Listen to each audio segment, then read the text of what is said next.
Hello everyone, my name is Abhishek Kumar. I am the Career Development Officer for the Postdoc Association. Thank you for joining us for this podcast. Today we have with us Ana Lucia. She is the Director of the Strategic Initiatives. Hi Anna. Hi.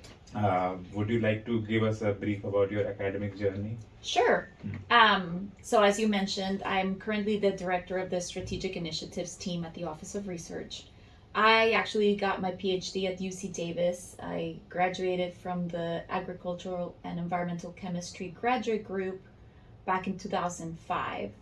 And before that, I got my undergraduate degree in Mexico. So I did all of my schooling in Mexico up until my college degree. So Okay. I have a. And what was your undergrad in? Yeah, so it was a unusual program.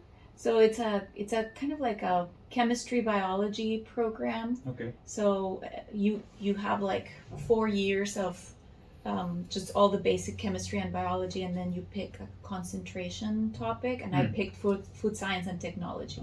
So Okay. I kind of graduated with like a double major in chemistry and biology with a specialization in food science and technology. Nice. Yeah. And so you came to UCD for my PhD. PhD. Yeah. Did you also happen to do a postdoc?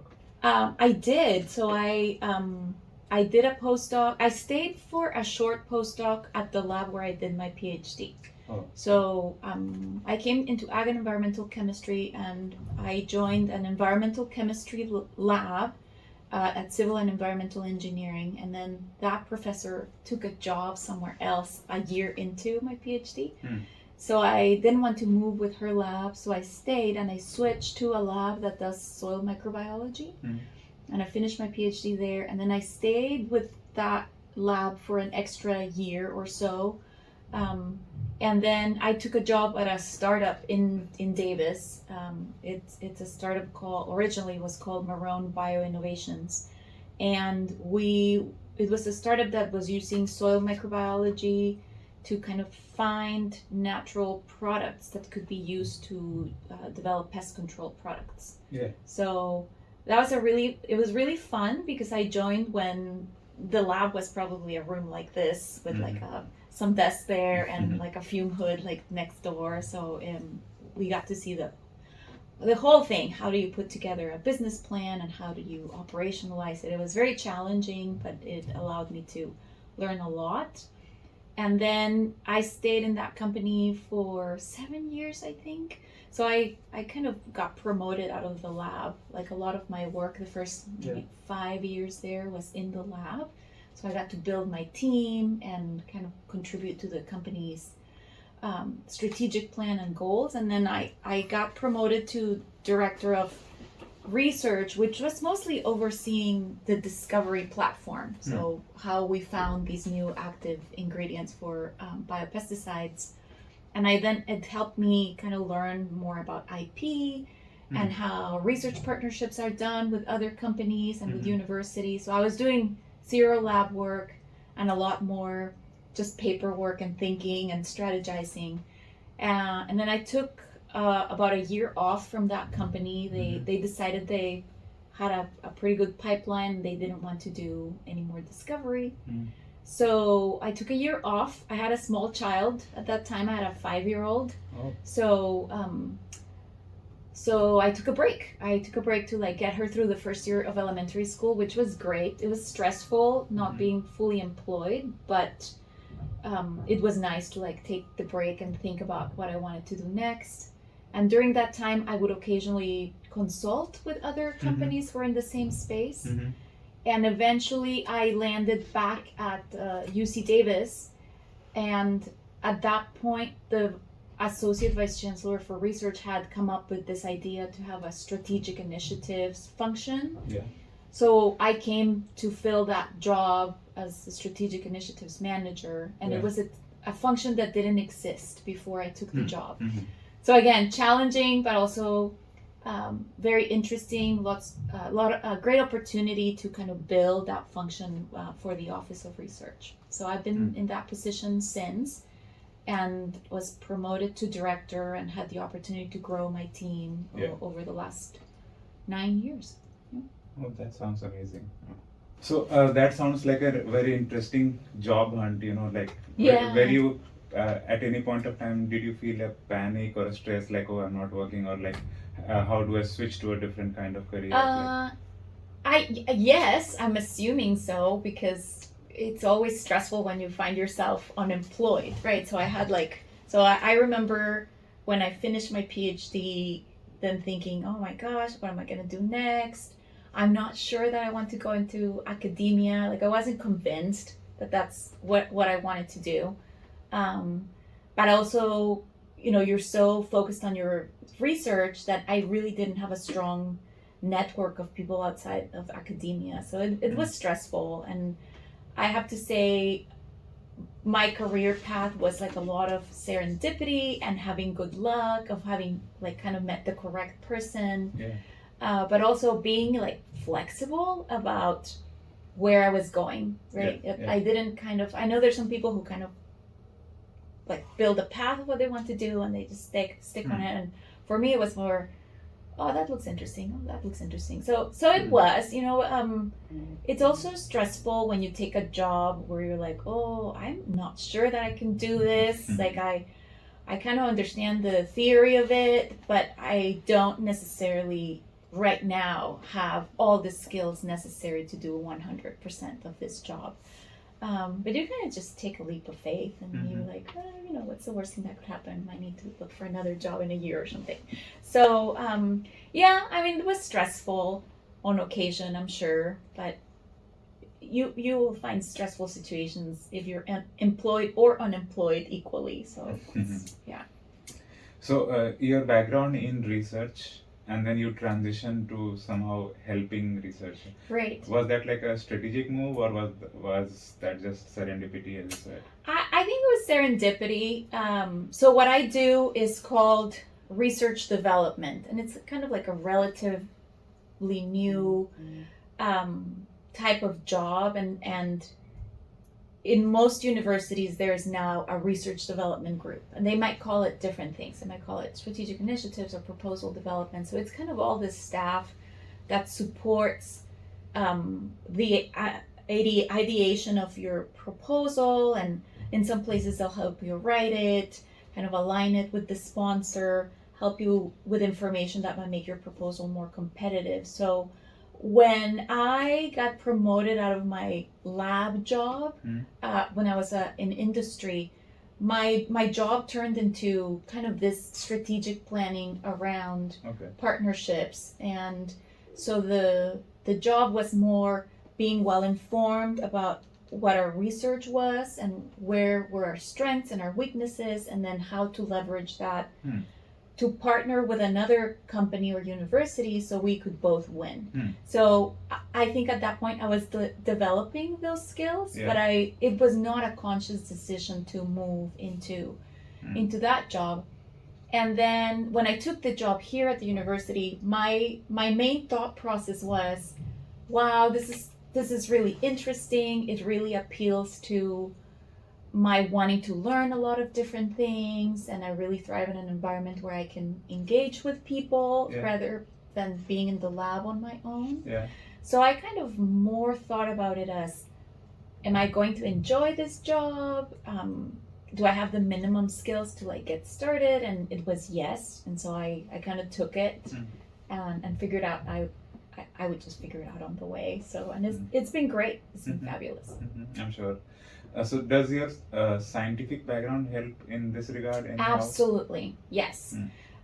Most of the people that do the type of job that I do and that help with proposal development, at least in our unit, I think 95% of all the staff have a PhD in some different science areas.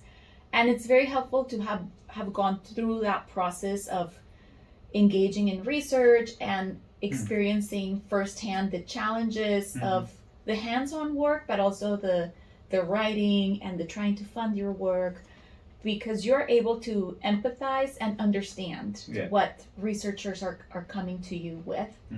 And in my case, it really helps me have like at least in some areas where my where I did my scientific training, I have more in-depth knowledge, but I'm able to understand at least the basics of other people's research. And it helps me when I'm trying to find partners for them or good funding opportunities, because I can make like a more in-depth analysis of what is needed and make better partnerships and better matchups, right? I think you can still do the job without a PhD, but it gives you an edge over like people that haven't had that hands-on experience with the research enterprise, as they call it. Yeah. And so does that differ if you are looking into projects of humanities or art? Yes, absolutely. So this year I had the opportunity to contribute to the Davis Humanities Institute. Like they had a committee to kind of reimagine that initiative for campus, and the language is different. So you don't use the same terms. There's different things that are a priority. The scholarship process is different. So it was a great learning experience for me. It's very humbling because I did feel a little bit of an outsider, and I had to make a special effort to learn so that I could be useful in that conversation. So yes, it's challenging. But we do try to have other members in our team who have that expertise. And what's important is to be willing to say, I don't know this, but I'm willing to learn. And I'm, what is it that I know that I can contribute that would be useful, right? But also approaching it with that humbleness of, I'm not an expert here. I'm here to learn. I feel that too. I mean, it's really important to know that and acknowledge that that is my challenge, but I'm willing to take on that challenge. Exactly. Yes. How has been your overall experience at UCD for now? I mean, I love it. How do you see difference when you were doing a PhD and now you're? Oh wow! It was so. For starters, I left like around 2006, 2007, the campus. And I really didn't come back to campus for any significant amount of time until 2016. So the campus was very changed. Some of the processes that I was familiar with, the people I was familiar with, were not where I left them. They were somewhere else, or were not there anymore. So it changed a lot. The campus has grown a lot since I was a graduate student. I feel maybe like because I'm looking at it from the other side of having finished my PhD and having done my postdoc, but there's so many more opportunities now to explore things outside of the traditional kind of progression of a career. Most people who are doing a PhD, I think, are thinking of academia first. And I find that now you guys have a lot of more opportunity to explore things outside of that career option that we didn't have. So, What do you think of the research culture at UCD? I think it's really good. I can tell you that when we welcome new faculty to campus, particularly investigators who have already spent some part of their academic career somewhere else and they come to UC Davis, one of the first things they tell us is everybody here is so helpful, so open to work together. There is a palpable wanting to work together on different things, on difficult things, and there's also this willingness to learn, right? Like to truly be partners in research. So I think that that's very special and unique about UC Davis, that we do have, in general, a very strong drive towards interdisciplinarity and working together and kind of like a stronger together ethos. And it makes it very pleasant to work with people here. Yeah, I would agree on that. So Let's talk about your office. So what's the main mission of your Office of Research? So I like to tell people that we are matchmakers. So we try to help people connect with colleagues inside and outside the university, but we also make connections between bits of information or people and information. And so our goal is always, how do we make it easier for you to be successful in funding your research, in translating your research to practice, and what do you need for that. And so the role of my team is finding you information and new friends that you can do work with. Yeah. So we do a lot of networking events. I spend a lot of time reading solicitations. I spend a lot of time going to sponsor office hours to just gather what I call competitive information that then I can bring back to investigators and to administrators and say, hey, we heard this, there might be this program, funding increase, funding decrease, and just trying to build a story or kind of put together the puzzle and identify the pieces that are needed for our investigators to be as competitive and successful as they can be. So that's pretty much what we do. So it's a really fun, very dynamic job. Yeah, it sounds very. It is very helpful as well, I think. Yeah. What do you think? It would be interesting to make like a Bumble or a Hinge app for this, like. Oh my gosh! Yes, someone should do that. So before COVID, we used to have what we would call speed dating, science speed dating events, and I think you came to one of our workshops where we invite people to talk about their research, but not in an in-depth technical way, but rather in, this is who I am, this is what interests me, I would love to work with someone who knows this or is interested in that. And it's just kind of like a meet and greet so that you can get an idea of who's in your general area, right? Our campus is very collaborative, very multidisciplinary, but it's also very big and everyone's very busy. And so we try to provide a lot of opportunities for those kind of collisions of minds, and then hopefully that turns into an interesting new area of research or a new project. What are the other resources or workshops or things that Office of Research does? Yeah, so our team works on what we call like pre opportunity. So sometimes before there's a funding opportunity, we're kind of doing work to, like I said, gather information and get people to start building teams.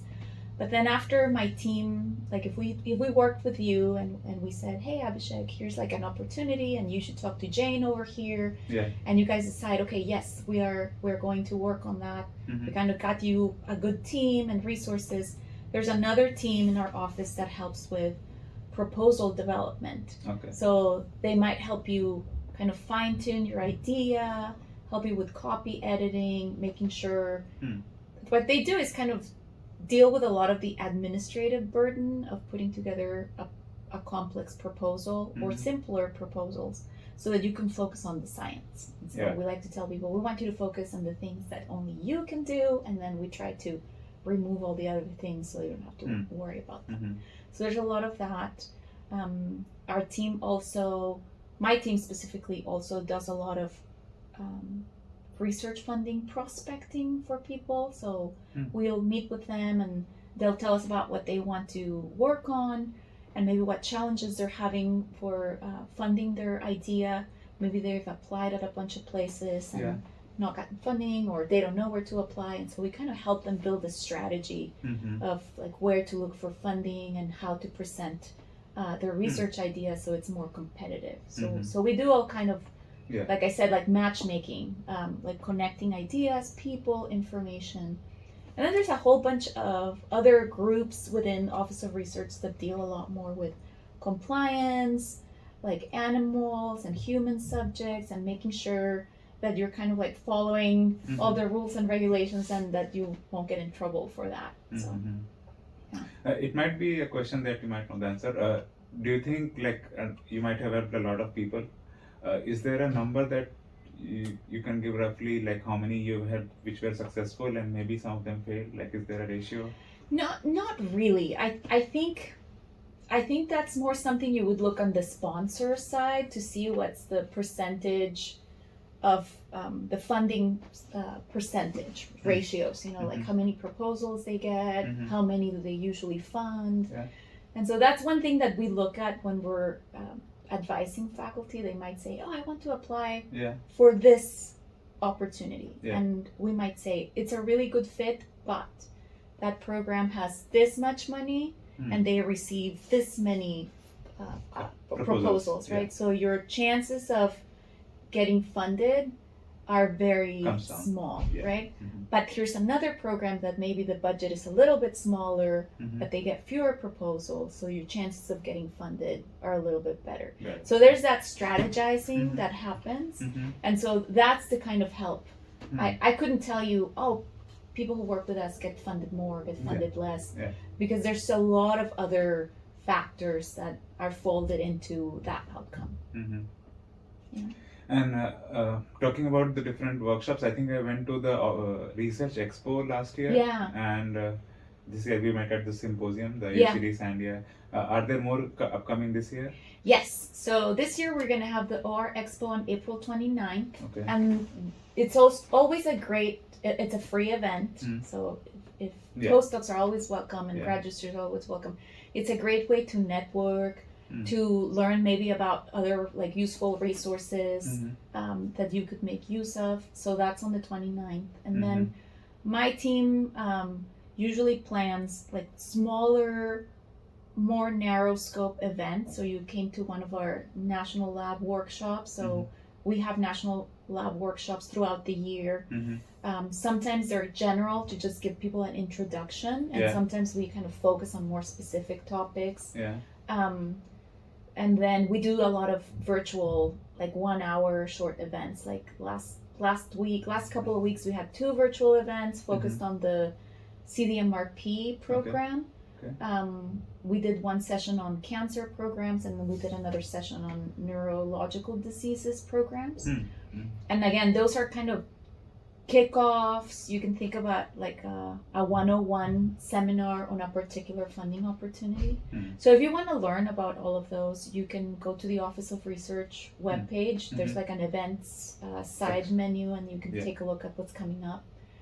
And then my team publishes a weekly funding newsletter, and all of that information is also there. Yeah. So I do get that email. Right. And I add that to the listserv that I sent. Excellent. Yeah. So just a note that the funding newsletters are crafted for faculty, but there's a lot of information there that could be useful to graduate students and postdocs. So even though they're not crafted for that specific audience, there's a lot of useful information there. And also shout out to the Research Expo. I'll tell you why. So I met Desiree again over at the Research Expo, and she was a mentor. I did a scientific leadership and management skills workshop, and she was our mentor on the table. So that is when I got to know her, and then I saw her again at that event. Yeah. And that is when I reconnected with her, and then I met you. Yeah. So Desiree is part of my team. She's the campus coordinator for all of our limited submissions, and she has a PhD in nutrition, I think. So again, like it's great to have people who are very familiar with campus and with our community. So she's fabulous. I'm glad you were able to reconnect with her. Do you think there are some underutilized services from your office? So, no. I mean, I don't think they're underutilized. I think our challenge is that my team is very small. Like there's only like 3 of us in my team for everyone who comes to us. But for the purpose of postdocs, one resource that I think is underutilized is our funding opportunities database. I don't know that people realize that we have this giant database that the university pays for, and it's free for anyone with a UC Davis email to use. And you can get it to email you funding opportunities and alerts, and not everyone at every university has access to that, and the university here is very open in making that available to everyone who wants to use it. So for me, that would be like the first thing. Like if it's free and it's useful, I mean, you're paying for it in some way. So make use of it. And then just signing up for some of these newsletters, even if you had them automatically filed somewhere to take a look later. There's a lot of useful information that is aggregated into a single place, and it would be very difficult to find it otherwise. So take advantage of all the work that we're already doing. Let's talk something about research now. Mm-hmm. There is a lot of importance of doing partnerships in research, especially, I mean, that could be national level or international level, cross Yeah. country. So, what would be the good strategies to excel in partnering with new institutions or developing more collaborations? So I'll focus on like more of a individual level, Okay. right? So when I was in grad school and doing my postdoc, I would go have coffee with everyone. Like if I met someone interesting, I would be like, "Hey, do you want to have coffee?" Sometimes I had no clue what I was going to talk about with this person, Yeah. right? But it's an opportunity to make a connection. A lot of times there were like invited speakers, like someone would invite a prominent researcher to Yeah. come and give a talk, and they would say, "Hey, if grad students want to come have lunch with this person or meet," I would always say yes. I would always go. Again, you don't know, Yeah. right? I think taking every opportunity to network and Yeah. meet new people Yeah. within and outside your research area is a good strategy, because most people are not going to come looking for you as a postdoc or a student. But most people are willing to sit down with a postdoc and a student and have like a half an hour chat. Yeah. And then I would also recommend research is great. Talking shop is great. But the way you sometimes make a memorable connection with people is by appealing to their personal side. Yeah.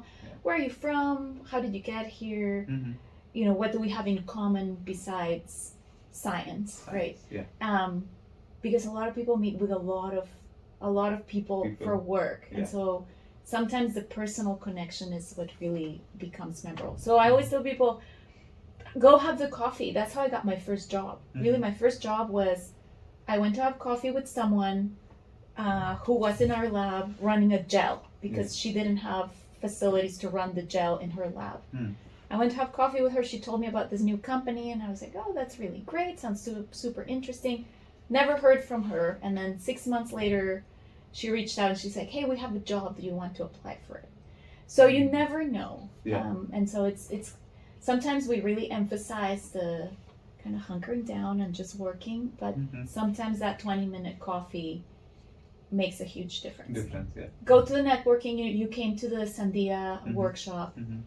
If it says postdocs and grad students are welcome, it is because they are, and we usually want more people to show up to our events. Yeah. So that, for example, was a great opportunity to meet some people from Sandia National Lab that actually flew in from Los Alamos. Otherwise, it would be really hard, right, to make those connections. So anytime you see those opportunities, just take them.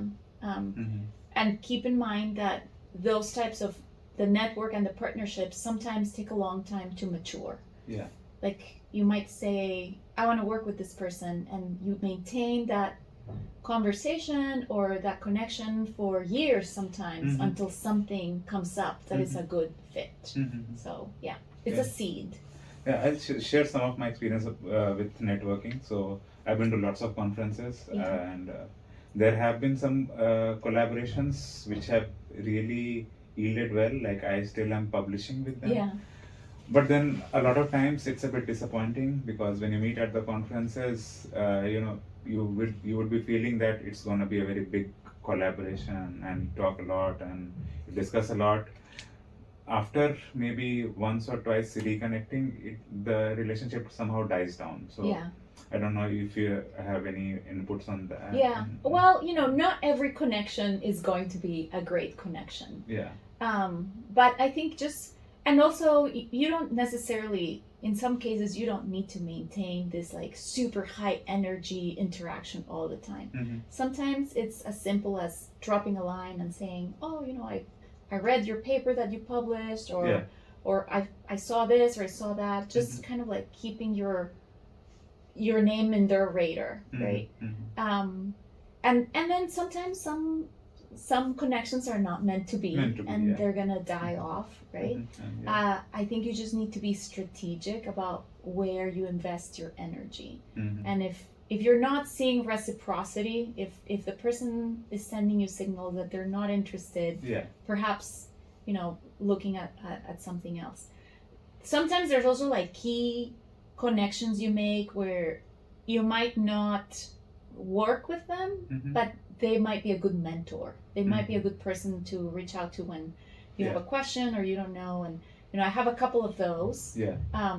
One of them is one of my former supervisors, and every time I come to a crossroads and I have doubts about what the next step, I'll Mhm. drop her a line and say, hey, I'm having a problem. Can we brainstorm? Yeah. And 90% of the time she's available and she helps me think through my Mhm. problem Mhm. to come up with a plan. Mhm. So those are also important. So I think it's yeah. really important, especially as postdocs. I mean, we are trying to approach professors. Yeah. Maybe they are not interested in looking into us. So it's important for us to keep on trying to do Yeah. the connections. Yeah. Yeah. Any tips for example, you have lots of multi-institutional collaborations Yeah. where mainly PIs are involved, but somehow postdocs could be lost in that whole transaction. So, any tips for the postdocs how to make your own name? Maybe how to do that? Volunteer. I mean, I'm going to tell you, like, sometimes we reach out to people and we'll say, can you help us with this review, or can you help us? We're asking people to do work sometimes for us, and occasionally I'll say, if you have like a postdoc who might be interested, or an industrials grad student who has time, that would also. So if there's opportunities for you to kind of volunteer to reduce the workload for your PI, ask them, like, are there opportunities for me to go to meetings or help like review proposals or read like drafts for things. That's a good way to like getting to start making connections with other people. Sometimes we invite postdocs and we're like, hey, we don't have a speaking opportunity for you, but you can present a poster. And sometimes people turn down those opportunities because they're like, oh, I don't want to present a poster. But sometimes that's better than giving a talk, right? It's like less stress, less risky opportunity, and there's more opportunity to talk to people. And many times when we see durable, strong connections between PIs is because there's a postdoc or a grad student that is constantly like keeping them engaged. So looking for opportunities to be helpful is a great way to kind of raise your profile a little bit and have more opportunities to make connections you wouldn't otherwise be able to make. Yeah. Somehow running that extra mile, that would help. Yeah. Not always though. Like don't. Yeah, I mean, we have to look at different scenarios. That's right. Yeah. Be strategic about how you deploy your limited time resources. Yeah. And I've not had good experiences. Like, I personally hate presenting posters, kind of because you have to say the same thing over and over again. Yeah. So when I was at the Sandia workshop, I had a poster. What I try to do is like keep myself to 3 or 4 sentences about the whole thing so that I don't have to repeat. And if the person is interested, then I try to elaborate. Yeah. So yeah. And I like to give more of the talks kind of thing where I get on the stage and I just say everything the best I can. Yeah. It's also okay for you to ask questions to people who come to your poster. What do you work on and why are you here? And like it's an opportunity for dialogue. So yeah. And I've also had a good experience. Like if you give a good presentation on stage, like what I try to do is like make and mark by not like doing something other than the script. So like in my presentations, I like for the thing that I remember right now is, do you know about Thanos? Yes. So I use him in my presentations, like why he did not know sustainable development and why he did a snap and killed everyone. So that brings interest in people. Yes. So doing something off script, like you're taking people off guard and they get interested in you. Yeah. Once what I did was like, it was like a flash talk. We had only 3 minutes to present our whole poster. So I was like, I'm not gonna just say like I work on this and this. What I did was like I began with a joke. Yeah. Like once Compost and Biochar were married, and as soon as I said this, everyone was like interested. Of So, course. Yeah, so because after it's that, different. yeah. Yeah. So people came up to me and they started asking questions. So Yeah. I mean, doing that helps. Yes, absolutely. Like I think the best presentations are presentations where the speaker is making an effort to engage with the audience Mm-hmm. and not necessarily, focus exclusively on your Yeah. data and sometimes the level of having a good assessment of what's the level of detail that is needed for you to convey your Mhm. message. Mhm. Like, what is the message you want to convey? Yeah. And sometimes spending 10 minutes on a very complex Mhm. graph is needed, Mhm. but I find that the majority of the time, for the type of events that we're discussing, kind of Yeah. networking, it is not needed. Yeah. It's like your flash presentation is your business card, Mhm. and so it needs to be clear, succinct, and you're kind of like communicating who you are with that, not Mhm. just what you do for your research. Yeah, exactly. Mhm. What would be your suggestions to the postdocs or grad students who want to take their research like beyond the lab, like making a wider impact? Wow. First of all, that's fabulous, Mhm. because one of the things we're seeing within like our country's funding landscape is that there is a lot more emphasis on impact that is beyond publishing, Hmm. right? Mhm. If that's where you're going, I would think about your paper is the beginning Yeah. of your impact Exactly. Mhm. journey, is not the end. You kind of just finished the warm up, Mhm. and this is your paper, and, Mhm. and this is the foundation of then that you're going to use to build, Mhm. but it's not the end point. So I Mhm. think beginning early on with the understanding that that's not my end point. Mhm. That's just my launching pad for what I'm going to do next. Get yourself in, again, events, networking, any kind of, like, the campus has a lot of resources for people who are interested in translation of their research to practice. Mhm. There's all like the Big Bang and the Little Bang. Mhm. There's seminars. Mhm. I would like make sure that you're familiarizing yourself with all of that. Find yourself a mentor. It can be your PI, but it could be someone Somebody else else as well. that has experience going through that process, Mhm. because it's not straightforward, right? Mhm. Like you're not going to jump from here to here to here. Sometimes you can go forward, backwards, you Backward. start over. It's a very different environment. Mhm. So just making sure that you're learning from people who have experienced that journey is important. Mhm. And again, just look for resources. You don't have to reinvent the wheel. Yeah. A lot of people have gone through it, Mhm. and there's a push for more people to do it. We want more people to think Mhm. about that, and the university has programs and support to help you with that. Yeah. And then that going up and back, it reminds me of something like we as researchers sometimes face a lot of challenges, when our experiments fail. Yeah. And if we are living in an idealist world, we would say like, oh, Edison did 700 failures, but he learned from it. Practically, it doesn't. It feels different, you Yeah. feel bogged down. So, how to manage that particular challenge? Like how to recover from a failed experiment, and you have to repeat the same 4-month experiment again. So, Yeah. any suggestions for that? So first of all, it's always good to get an outsider pair of eyes and be humble and be willing to take the critique, Yeah. right? Like, why is this not working? I've done it 3 times. Maybe it's time to Mhm. sit down with someone else and have that conversation, Yeah. right? Be flexible.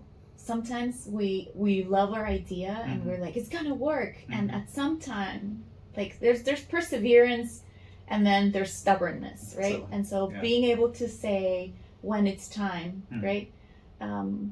Maybe this will be like the thing that will make your career, but maybe this is just what you need to finish your PhD. So Mhm. having like a good balance of like, what's your immediate goal? Am I making progress for Yeah. my goal? Is this a side quest now? Is this not useful? Mhm. And just being able to be self-critical Mhm. and get like critique from the outside when you need it. Mhm. And then I always tell people, you are not if this is your job, you are not your job.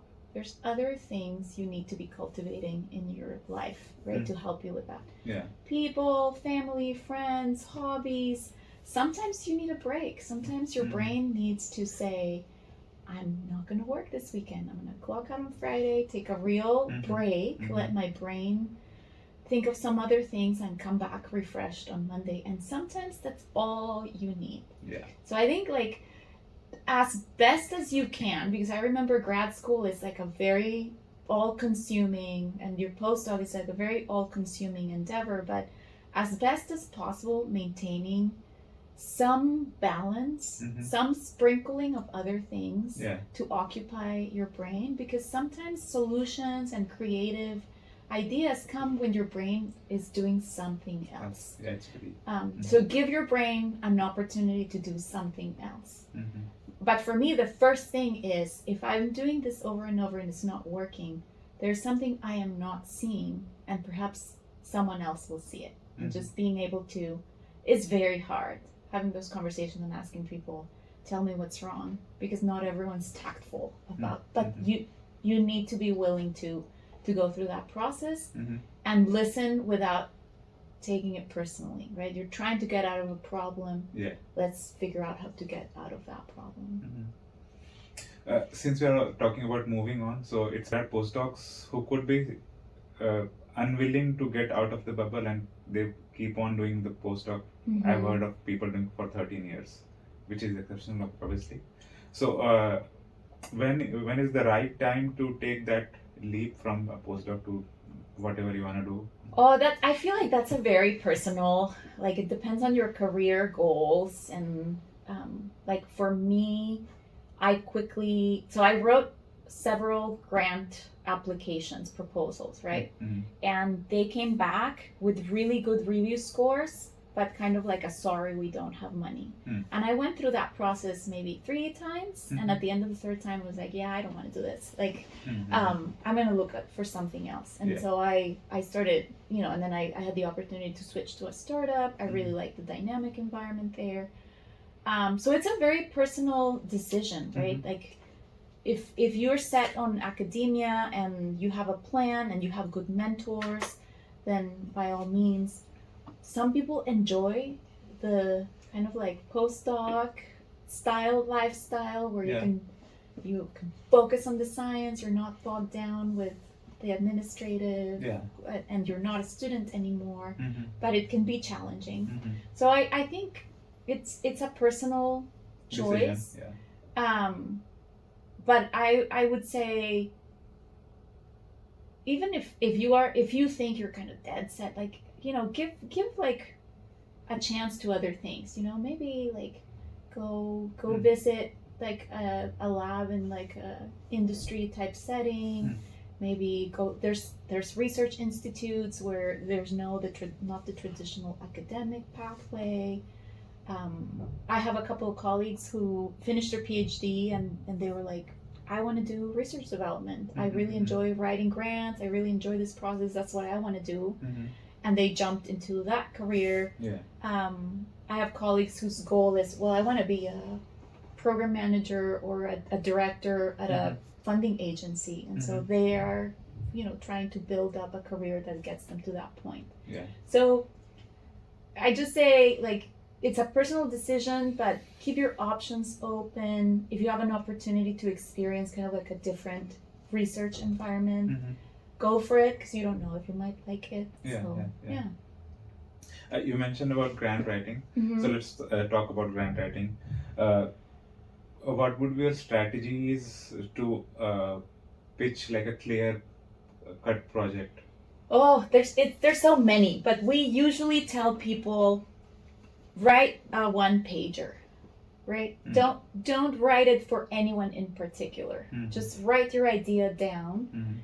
It's a first draft. It can be messy. It can be out of order. It can be whatever. But just put your idea down on paper.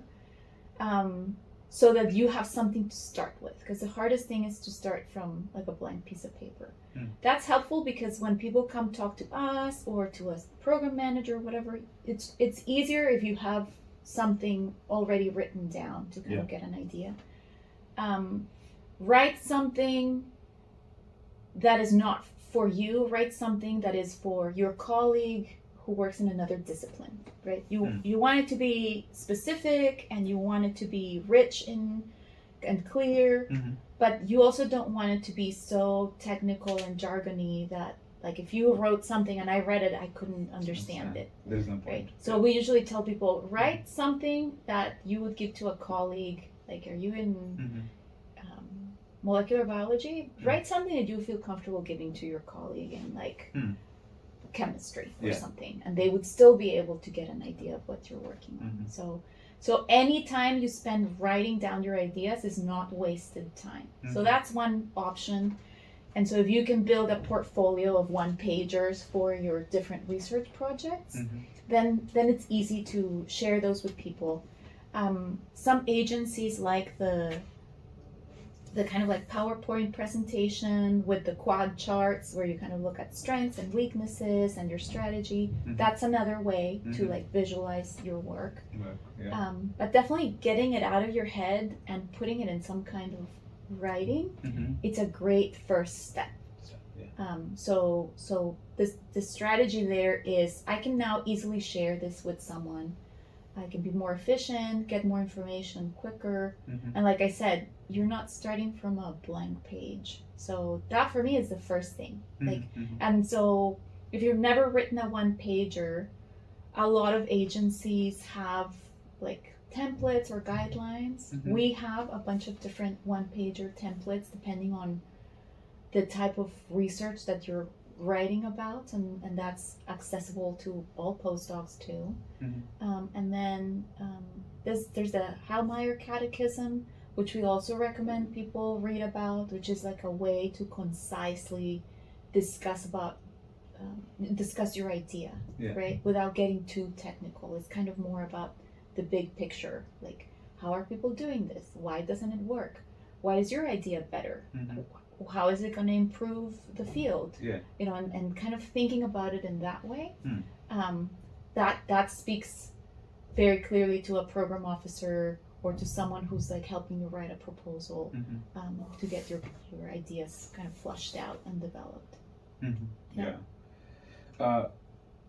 Talking about simplifying research idea, so first question would be how to strengthen a research idea, and secondly, how to prevent it from being dumbed down. You know, like the difference between like a clear proposal and a dumbed down proposal. How to do that? Oh my gosh, that's a question we need to ask to our proposal development people. I don't know, like, why are you using the term dumbed down? And people do that. I mean, you shouldn't lower the level of your science. It should be just more simpler enough. You know, it's a very, like, it's a gray line. Like gray, So for example, if you were writing a proposal to a sponsor where there's an absolute expert that will read your proposal, I would say go for it. Like, nerd out. If you're writing a proposal that is going to go, for example, to a foundation where there won't necessarily be an expert, there will be someone who has like a general understanding, then you write for that audience. So I wouldn't necessarily call it dumbing down. I would say the most detailed, jargony, technically accurate proposal is the one that you write for yourself. And that's not necessarily, like, when you write a proposal, you're not writing it for yourself. You're writing it for the people who are going to read it and figure out if you're going to get funded, right? And so I would just be careful about that, because it might feel like you're dumbing it down, but what you're doing is you're writing to your audience, and your audience will seldom have the level of understanding of that particular idea that you do. And so that's where we sometimes we're like, oh, why didn't I get funded? We're like, people maybe didn't understand what you Understand it. were writing. Yeah. So I would say that's like a key thing to keep in mind is who are you writing for? Yeah, the target audience. And then that will determine like where do you go, how do you express your science, and how you present it, right? Yeah, that is really important. Yeah. And I've noticed a lot of even postdocs, like not just PhD students, when you see their poster presentations and they even try to explain what's in there, you won't be able to understand what Yeah. they are saying. Like, I think it's about the clarity of Yes. that in your mind, first of all. Yeah. And I, in fact, try to do a lot of. This is a world of memes, So, for example, if I have to explain what a cation is, so the cation has the word cat, Yeah. and cations are positive, so you can use the word pause of Yeah. cat. So, Oh, that's pretty clever. yeah, so Yeah. making stuff like that. Yeah. So, if people would find that funny, and people can also remember Yeah. that for a long point of time. So, Writing great one pagers, proposals, posters, presentations, it comes with experience. I'm sure that there are people that are born with just the gift of presenting ideas with great clarity and just everyone being mesmerized but the majority of us don't have that. yes. Right? You learn it by practicing, and you learn it best by doing it wrong. Exactly. And then you're kind of like, oh gosh, that was terrible.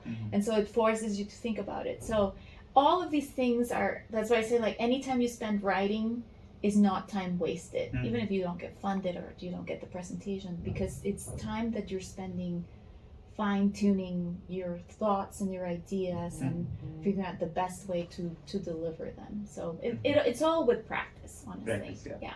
A lot of making mistakes and learning from the Yeah. mistakes. Yeah.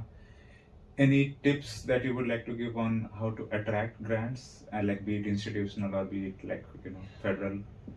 We always tell people build a relationship with your funder. So sometimes people write grants and they send it and they're like, oh, people should just recognize how amazing I am and whatever. But like truly, like if you build a relationship with your program manager, program officer, you give them a call or schedule some time with a one pager, so it's not a waste of your time, their time, and just say, hey, I have an idea.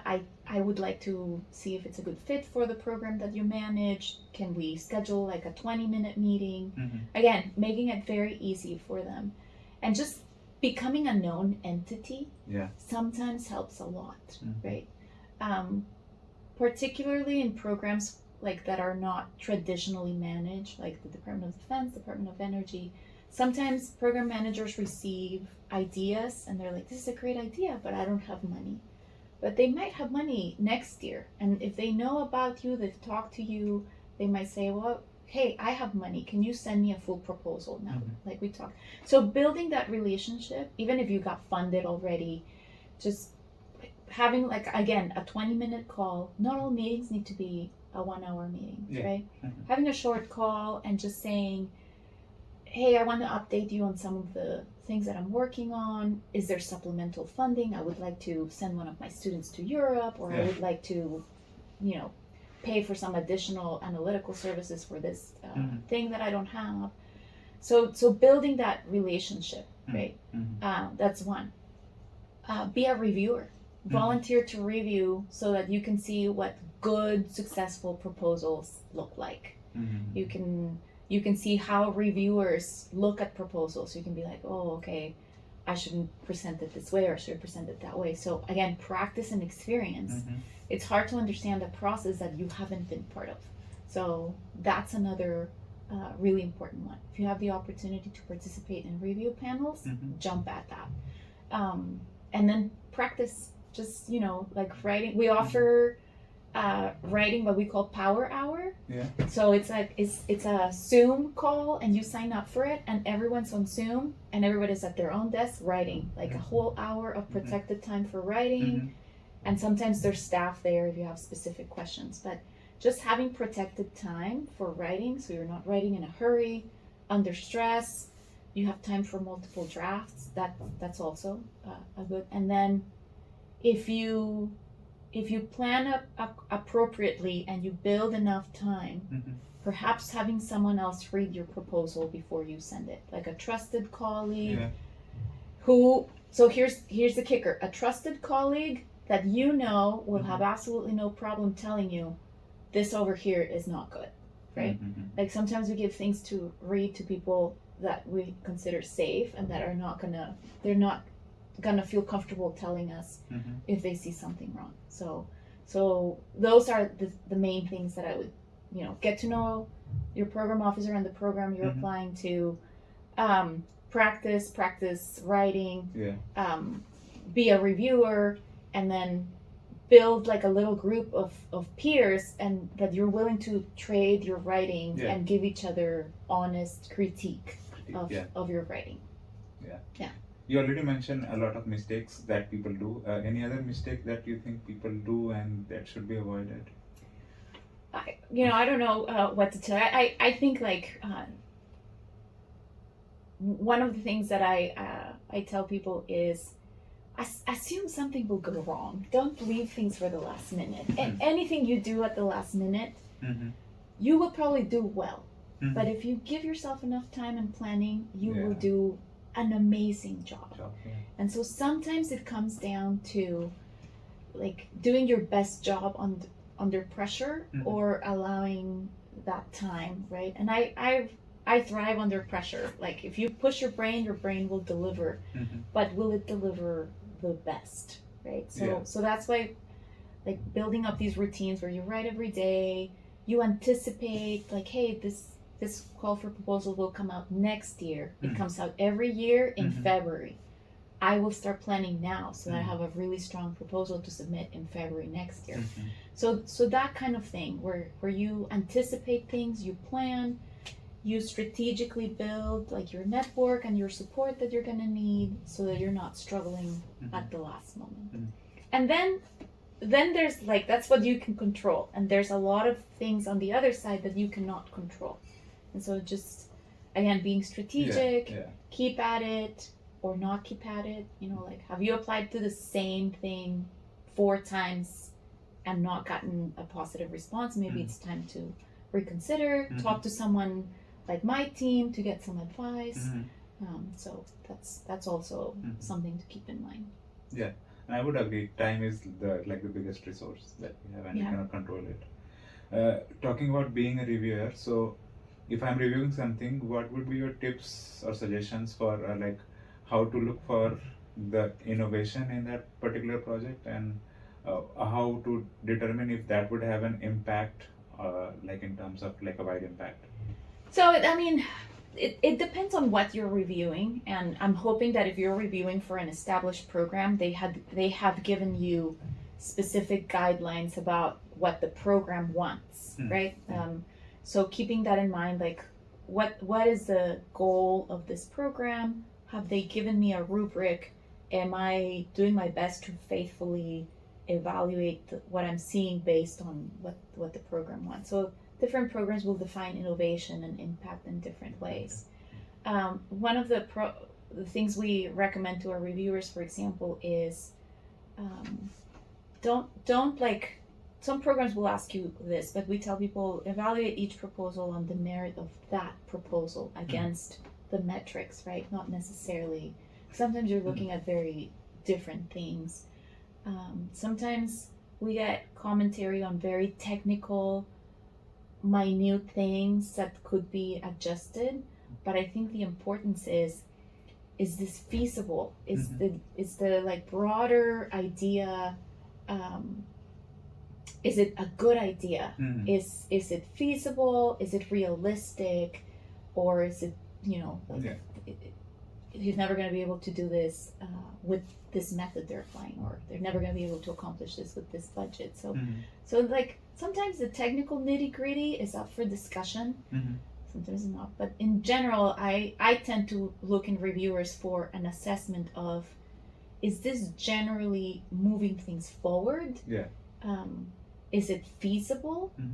Or is this just not going to happen even if I fund this project, right? So that's what I'm looking for. But again, each program will be different, and they will tell you what they are looking for. Mm-hmm. Yeah. Let's talk something about skills now. So research skills are important in lab.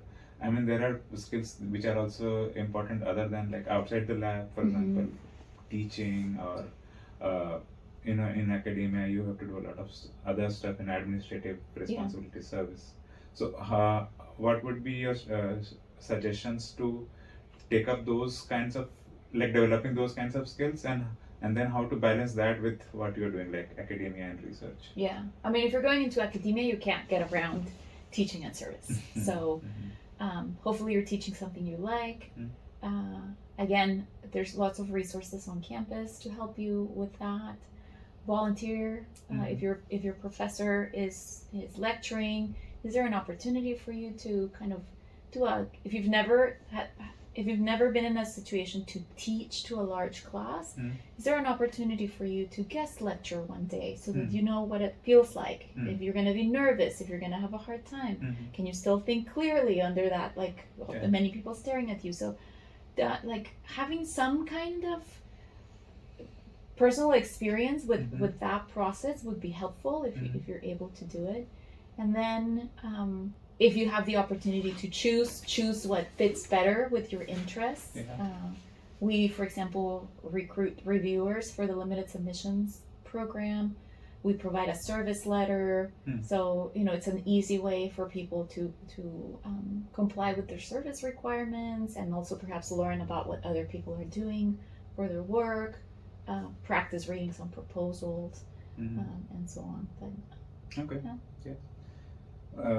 Since you have a lot of work that you do behind the screen and like behind the scene, so what keeps you motivated in all of this process? Oh my gosh! So there's two main things that over time I have learned, because sometimes you think like, oh, this is what motivates me, and then you stop and think about it and you're like, actually no, like that's not actually why I'm doing this. I really like learning new things. I don't necessarily need to learn like in depth every single detail, but I really enjoy being in an environment where this morning I'm talking to you, later this afternoon I'm going to talk to someone about isotopes, and tomorrow I have a meeting about plant biology. And so it's meeting really people who are very dedicated to their research and just getting to see all the great work that they're doing and learning. Like I really enjoy that. And in a relatively informal setting. So I really like that. I've always liked being in situations where I can interact with people. So like lab work was not, I mean, I was good at it, but I wasn't great. So let's be honest.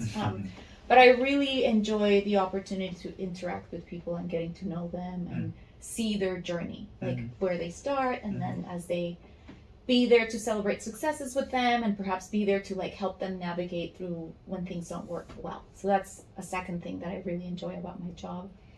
And I think the third one is I've always enjoyed being in a position where I can help other people. And so one of the things that I tell my team often is, if you spend time with someone, 20 minutes, an hour, whatever, when they walk away, they should walk away with something useful that you gave them. It could be a restaurant recommendation, a new funding opportunity, like it could be a trivial thing, or it could be like a thing that makes a huge difference, but there should be something positive that they walk away from that interaction.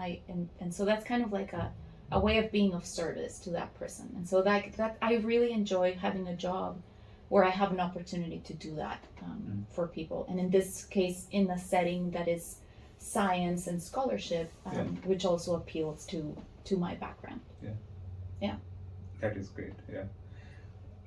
And I'm sure you, as you mentioned, you have to do a lot of meetings. How do you manage? What are your strategies for time management? Oh, I stopped having 1 hour meetings. I usually I look at what we're going to talk about and I say, is this a 20-minute conversation? Yes. So if it's 20 minutes to half an hour, it's a meeting. But if it's something that can be resolved in less than that, then it's not a meeting. It's a phone call or it's an email. So I stopped having these like 1 hour meetings for everything, because people just expand to occupy all the space, right? Yeah. All the time. Yeah. So figuring out how much time do you actually need. If possible, and this only happens maybe 50% of the time, having an agenda or some kind of agreement ahead of time of what we're going to discuss and jumping into that as quickly as possible. Sometimes there's meetings where you can chit chat and whatever, and I enjoy that, but sometimes there's meetings where you just need to get to the point. I put everything in my calendar. If it's not in my calendar, it probably will not get done. I am in a lot of meetings, so I block time. I will literally, like, there's a different color that I use to block time to do desk work, and I try to be specific. I'll try to say, I need to write these 3 emails in these 20 minutes, and I'll block that time, because otherwise it might not happen that day. And then I try to reduce the amount of email by using Slack or Teams, and just staying in contact with my team and making myself available for people to reach out to me without sending me more emails. But mostly, like, getting rid of this thing that where every single meeting needs to be an hour has made a huge difference for me, because it's if it needs less than 20 minutes, then you really don't need to have a meeting. So and I'm gonna say, being very strict, I am very strict with my work boundaries. I work my work hours, and I work really hard during my work hours, and I try not to get distracted and everything, but I'm very protective of my not working hours. And so if it's absolutely necessary, I will, like, work on the weekend or holiday, but it's just as important to me that me and my staff have time to be off the clock doing other things. So that when we are on the clock, our brain is fresh, is sharp, and we're efficient. And it's hard to sustain that when you are taxing your brain for extended periods of time. So those are the kinds of things. Like, I prioritize non-work things just as much as I prioritize work things. So yeah. So is that also a strategy for good work-life balance, as in, like, just cutting it off? Like, personally, I don't know, that's my opinion, that I don't think I can afford a work-life balance. So I have to work. So I guess when we all would show up at the office and work, we call it work-life balance, because you would come in and work and then you leave, right? Now is more like, I work from home. It's work-life integration, right? And so I think, like, for example, I like to work out in the morning. I work out at 6 a.m, and it's like a work appointment. That's the time it happens. I have a teenager, and there's certain times of the day where I check in with her, because she's at home and I'm working, and that's time that is blocked in my calendar, and it's like a meeting. It's non-negotiable. I'm not available for anything else during that time, right? So if you offer your time to work and other activities, work is not going to give you back your time. You need to set a boundary, right? And over time, I think, and I'm not saying only work 40 hours or whatever. We know that these careers sometimes are very demanding, and you're going to be working long hours, but making a commitment to yourself that you're going to set aside a couple of hours to do something else, and that's a promise to yourself and a boundary to yourself, is important too. Because, as we said, sometimes that's the time where you're going to have a breakthrough, right? When you're, like, going on a hike, taking a walk, on a bike ride or whatever, that's just as important as the time that you put in the lab. I mean, and since I'm doing my postdoc work, and I'm also doing these kinds of activities, so for me, I have to somehow work 10 to 12 hours a day. I do get breaks when, after 2 weeks. But this is great, right? Like, I would think that this is part of your work, right? And building your career and everything, and you're contributing to our community, like our research community, our scholarship community. So, I mean, it's part of it, But yeah, there's seasons of your life where you are going to be able to work all day, every day, and you're going to enjoy it, you're going to love it, and then you're going to come to other seasons of your life where your family responsibilities, your health, or Mhm. something else that it's going to prevent you Mhm. from doing that. So it's no longer going to be an option. And it's both good. And I think it's just being flexible Yes. and making sure that you are stopping, taking a deep breath, and thinking, am I being my best self right now? Do I need a break? Yeah. And sometimes it's a weekend break, sometimes it's a half an hour break, sometimes, but you know, like understanding that also, like it will ebb and flow, and as long as you feel like you're thriving and you're still being able to be your best self for yourself, I think you're doing well. I think that's why it's called a balance, Yeah. When sometimes work dominates, life comes Yeah. on, and when life dominates, Yeah. work Yeah. comes. Yeah. Any strategies for managing your stress and maybe avoiding a burnout? Like I said, I think now, like I'm closer to 50, I kind of learned that I need to have like very clear boundaries, and that I don't break those boundaries for anyone, unless it's truly an emergency, and most times it's not that big of an emergency. I make sure I sleep at least 7 hours. I'm not gonna say 8, at least 7 hours. I make sure I get some sleep. I make sure I get some kind of exercise and sunlight every day. This sounds like an influencer list, but it's true. Like sleep, get some exercise. Doesn't have to be extraneous. Like go for a walk, get some sunlight.